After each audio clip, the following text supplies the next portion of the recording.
Hey there, welcome to day 80 of our annual challenge, our BU 365-day challenge. Do one thing every day that improves us in some way. Now, I was going to talk about identity today. We're focusing on our mental well-being for the month of March, but I decided for some reason, I was researching some things and I found a list of ways to be mentally strong or mentally stronger. And I thought, what a great list to share with people. We can use it as a way to kind of check in and on our own progress and see, do we do these things in order to become more mentally fit, more mentally strong?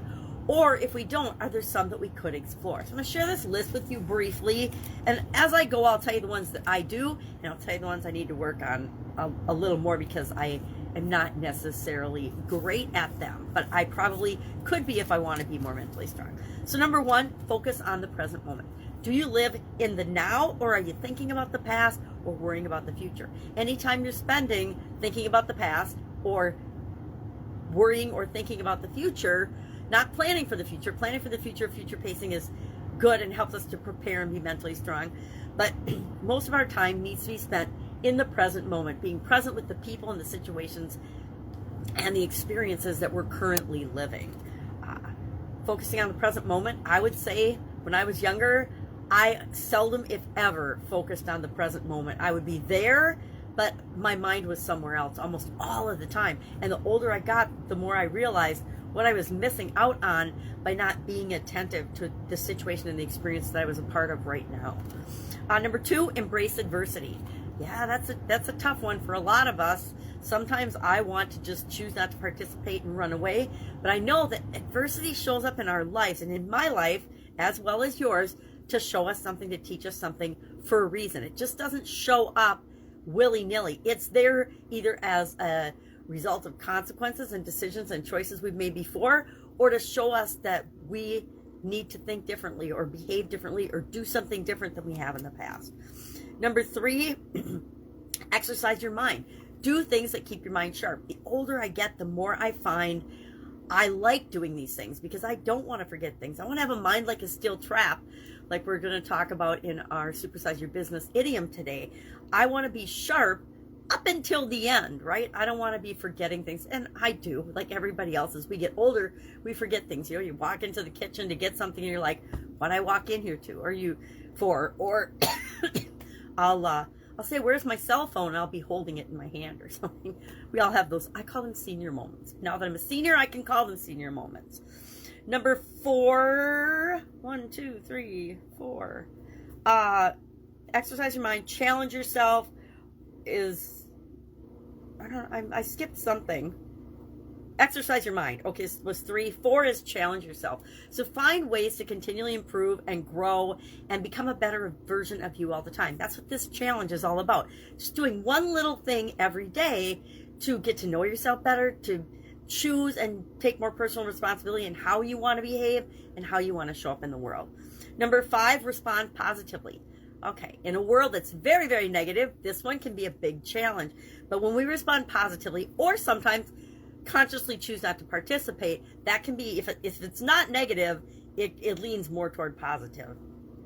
Number 6, be mindful. Pay attention to what you're paying attention to.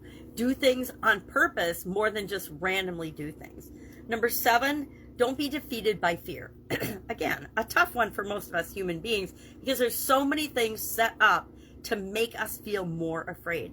But the truth is, most of the things that we're afraid of, I would say 99% of the things that I've ever been afraid of in my life have never happened, never come true. And the one didn't kill me, so it's all good. Number 8, be aware of your self-talk. Again, this is a lifelong project for some of us to be aware of and pay attention to. Are we having negative self-talk or are we having positive self-talk?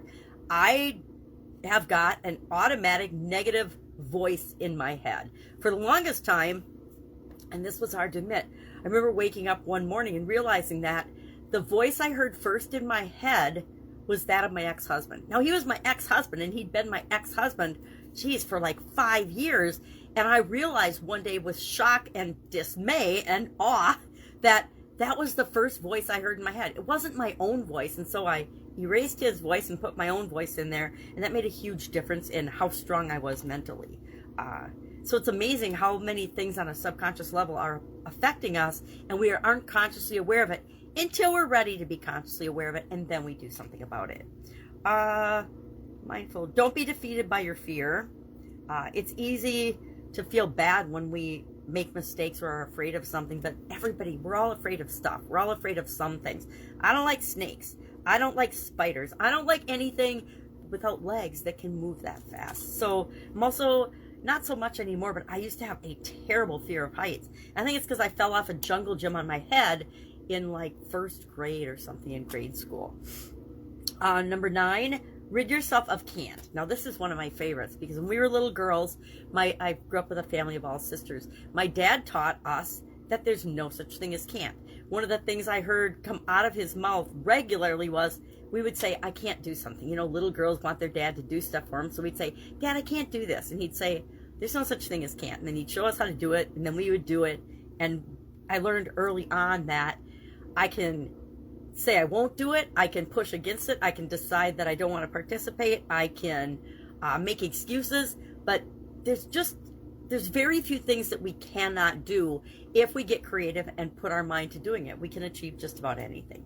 10, stumble towards success. And this one speaks to failure and how do we respond to failures? Because we're all going to have them. All of us have failures.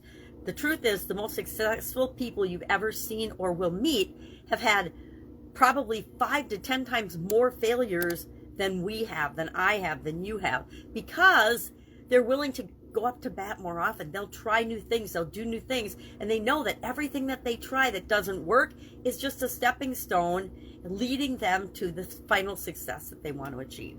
And I adopted that a long time ago, that failing and failure is just lessons learned. The only way I can lose really long term is if I give up, throw in the towel and quit and never try to do that thing again.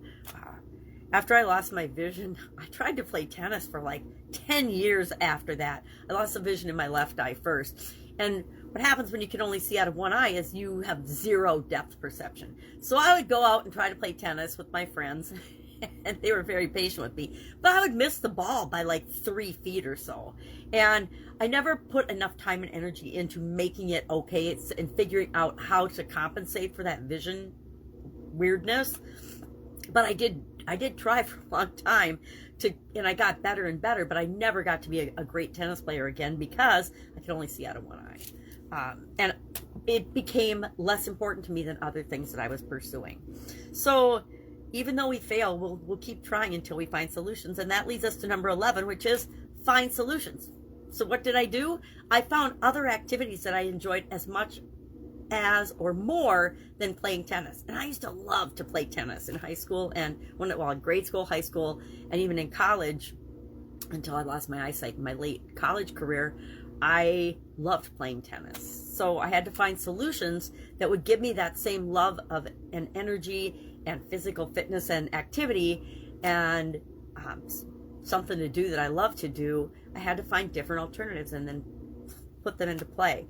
One of the things I've noticed during the whole pandemic, all the COVID, now with all whatever's going on in the media at any given time, is the people that are solution focused and figure out ways to make things work really stand out compared to the people that are problem focused. And it's kind of like night and day once you start to notice it. When you become a solution focused person, you notice that there's more solution focused people, but you also notice that the vast majority of the population is not solution focused. They are problem focused. And that's because the media and the whole world and our education system focuses on the problem and getting the right answer, but it forgets to remind us that there's always more than one right answer. Number 12, be grateful. That one goes without saying. We will talk about that throughout this year. Number 13, brace yourself for storms, because life is like a roller coaster ride. There's ups and downs in all of our lives, and things are going to happen like COVID-19 that we could never have even anticipated. So we want to be prepared and ready in ways that remind us that we have the ability to get through anything if we put our mind to it. 14, define your moments, meaning remember all of the good things and all the successes and all of the things that you've done well and continue to do well. And then 15, make being mentally strong an everyday project. Make it an everyday pursuit. You're always trying to be more mentally strong, more mentally fit, more alert, more wise. So positive, prepared, willingness, discipline, focus, and the long-term view. Those are 6 characteristics of people I found that are mentally strong. How many of those do you have? So our action item today is to think about and share, what is your favorite way to stay mentally strong? What do you do right now? And then maybe, is there one other thing on this list that you haven't considered that you would like to explore? I know that I make things an everyday pursuit, so that's not one. Define my moments. I could probably do a better job of that, and maybe bracing myself for storms, because although I have plans and things in place, we can always shore that up. I could always shore that up and be better at that.